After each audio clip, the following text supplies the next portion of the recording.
హల్లెలూయా. రాయబడిన వాక్య భాగాన్ని బట్టి తండ్రి వీరు ఏం చేయుచున్నారో వీరు ఎరగరు కనుక వీరిని క్షమించమని యేసయ్య ప్రార్థన శిలువ మీద పలికిన మాటలు చెప్తున్నాడు. యేసు క్రీస్తును శిలువ వేస్తున్నప్పుడు అక్కడ ఆ దేశంలో ఉన్న ఆ స్థలంలో ఉన్న చాలా మంది అక్కడ గుమికూడి ఉన్నారు. ఆ ప్రభుత్వ అధికారులు కూడా అక్కడ చేరి ఉన్నారు. కావలసుకొని యేసు క్రీస్తును శిలువ మరణానికి అప్పగించారు. ఈ వాక్య భాగం దరిదాపు మనకు అందరికీ తెలుసని అనుకుంటున్నా. యేసు క్రీస్తు ఆయన ఏమని చెప్పుకున్నాడు అంటే, నేనే రాజు అని చెప్పిండు.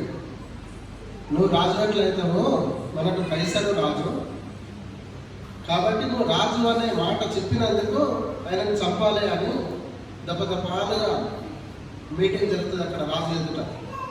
ఆ మీటింగ్లో పిలాతులో ఈయన దగ్గర తప్పేం కనబడదు. యేసు క్రీస్తు ఆయన మాట్లాడే మాటలు ఏవి కూడా తప్పుగా అనిపించట్లేదు అని చెప్పినా కానీ, తనకు అనిపించినా కానీ అక్కడి యొక్క ప్రజలు కావాల్సుకొని ఒక మీటింగ్, అది యేసు క్రీస్తును శిక్ష వేయాలా వద్దా అని నిర్ణయం తీసుకున్నప్పుడు అక్కడ చేరిన ప్రజలందరూ కూడా ఆయనను తప్పకుండా మరణ శిక్ష వేయాలి, శిక్షించాలి అని అక్కడ ఉన్న దాంట్లో మెజారిటీ ప్రజలు చెప్పడం వలన యేసుక్రీస్తుకు మరణ శిక్ష వేశారు. అయితే యేసుక్రీస్తు ఏమంటాడు, మీరు ఏం చేస్తారో మీరు తెలియదు కనుక మీరు క్షమించవాలి అంటారు. వాళ్ళందరూ యేసుక్రీస్తును చంపడానికి సిద్ధపడ్డారా లేదా? యేసుక్రీస్తుని చంపడానికి అందరూ కూడా వారి యొక్క సంసిద్ధతను తెలియపరిచింది. కానీ వారికి తెలియదు ఏంటి అంటే, ఈయనే మెస్సియా, ఈయనే ప్రవచనాలలో తెలుపబడిన యేసుక్రీస్తు అని తెలియదు. అంతే, అక్కడి వరకు. మిగతాదంతా కూడా మనకు తెలిసే చేసేది. ఒకసారి లేఖనాలను పరిశీలిస్తే అపోస్తల కార్యంలో 13వ అధ్యాయం చూద్దాము.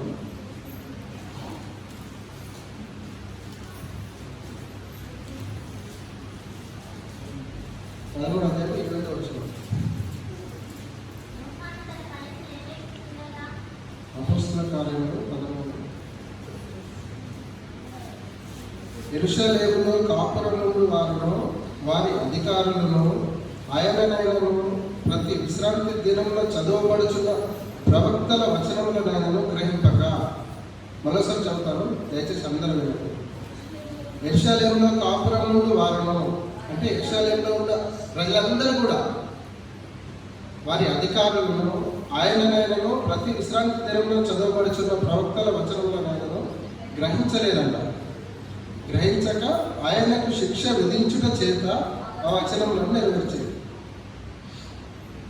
ఇది ఈయన యేసుక్రీస్తు అని వారు గ్రహించలేదు.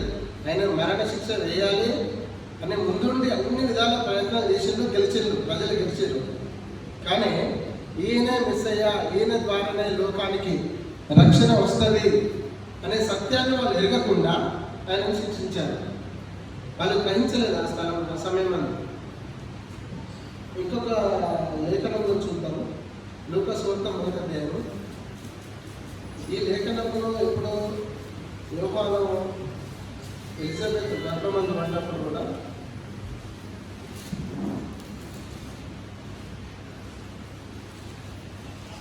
లూకాసు వార్త 1వ.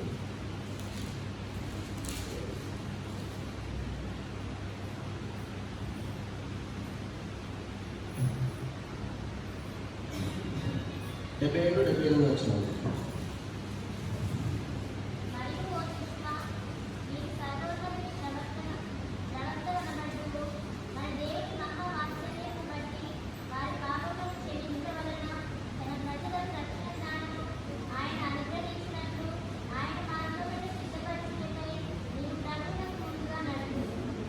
ఓకే, చాలు, థ్యాంక్ యూ.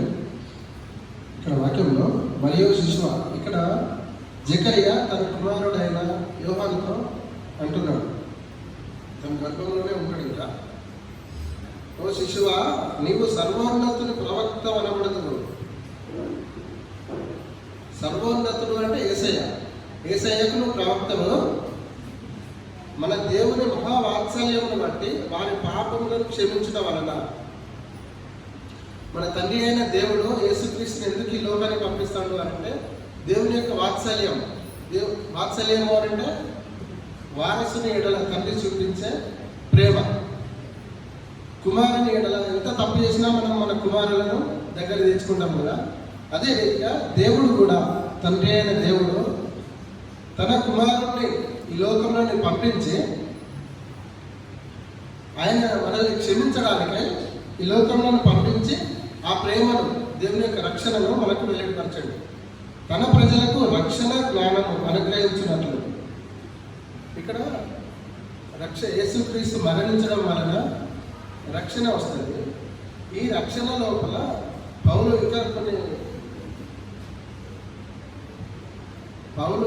యేసుక్రీస్తు ఏ రీతిగా శ్రమపడ్డాడో ఆ మరణానుభావంలోనికి నేను వెళ్తానని ఇష్టపూర్వకంగా చెప్తా ఉంటాడు. ఏంటిదంటే ఆ రక్షణ జ్ఞానం తెలుసుకోవడానికి ఎంతో ఆతురత పడతాడు. ఎఫెసీలకు రాసిన పత్రిక 4వ అధ్యాయం చూసుకుందాం.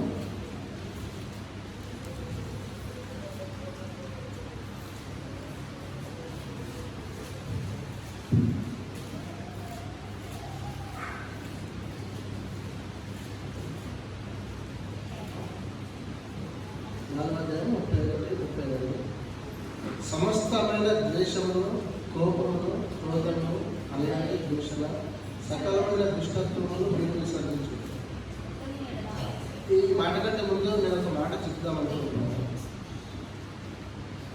ఏమంటాడు దేవుడు? యేసుక్రీస్తు ఏమంటాడు? యేసయ్య తండ్రి మీరు ఏం చేస్తున్నారో మీరు ఎరగరు కనుక మీరు క్షమించండి అని దేవుడు చెప్తున్నాడు కదా. క్షమించిన తర్వాత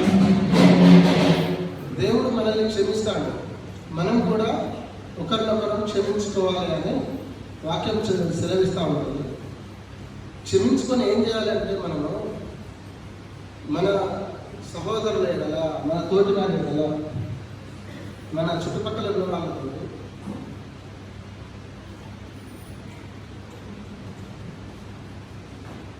క్షమించడం అంటే మామూలుగా నోటి మాటతో క్షమిస్తూ ఉంటాం, కానీ మన హృదయంలో కూడా కుళ్ళు, కుతంత్రాలు అట్లనే ఉంటాయి. ఎదుటి వారిని ప్రేమించే దాంట్లో ప్రాక్టికల్గా మనం జీవితంలోనికి ముందుకు వెళ్ళలేకపోతాం. ఎందుకు అంటే ఆ కుళ్ళును ఎప్పుడైతే మనం విడిచిపెట్టగలుగుతామో దేవునికి అప్పుడే సమీపం అవుతాం. అది ఎంతకాలం మనం మోసుకుంటూ వస్తే ఆ దేవుని యొక్క వెలుగును, దేవుని యొక్క సత్యాన్ని అంతకాలం మనం అందులోనికి వెళ్ళలేకపోతాం, సత్యంలోనికి వెళ్ళకుండా ఉంటాం. ఎప్పుడైతే మనం ఏంటి వదిలిపెట్టాలంటే 31 సమస్తమైన ద్వేషము, కోపము, క్రోధము, అల్లరి, దూషణ, సకలమైన దుష్టత్వము విసర్జించాలి.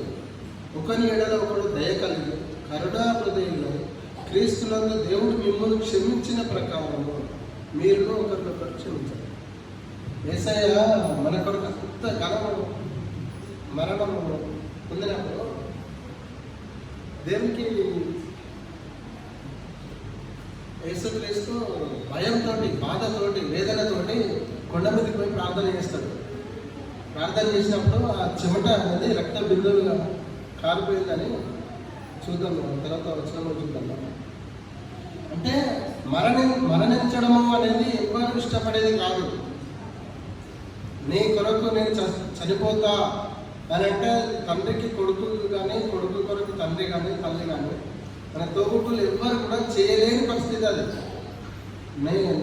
నీ కొరకు నేను సచ్చైనా కానీ నేను రక్షించుకుంటా అనే పరిస్థితి లేదు. ఎగ్జాంపుల్ ఈ మధ్యలో కరోనా వచ్చినప్పుడు చిన్న చిన్న పిల్లలు కరోనా వచ్చినప్పుడు తల్లిదండ్రులు కూడా వెంట పోలేని పరిస్థితి అది. అయితే ఏమంటాడు 32వ వచనంలో, ఒకని ఎడల ఒకడు దయ కలిగి కరుణా హృదయులై క్రీస్తు నందు దేవుడు మిమ్మల్ని క్షమించిన ప్రకారం మీరు ఒకరినొకరు క్షమించాలి. అది క్షమాపణ అని అంటే నేను చిన్న పని చేసిన జనవరి మాసంలో. ఆ పని చాలామందికి నచ్చలేదు, కాకపోతే నా మనసుకు మంచిగా అనిపించింది. అంటే వారిని యూనిటీలో కలపడం వలన దేవుని యొక్క కృప విస్తరిస్తుంది అనే ఉద్దేశంతో చిన్న పని చేసిన. అది 100% నాకు సాటిస్ఫాక్షన్ ఉంది. క్షమించడం అంటే మాటలతోటి కాదు, క్రియారూపకంగా ఉండాలని నేను వాక్యం సెలవిస్తా ఉంది.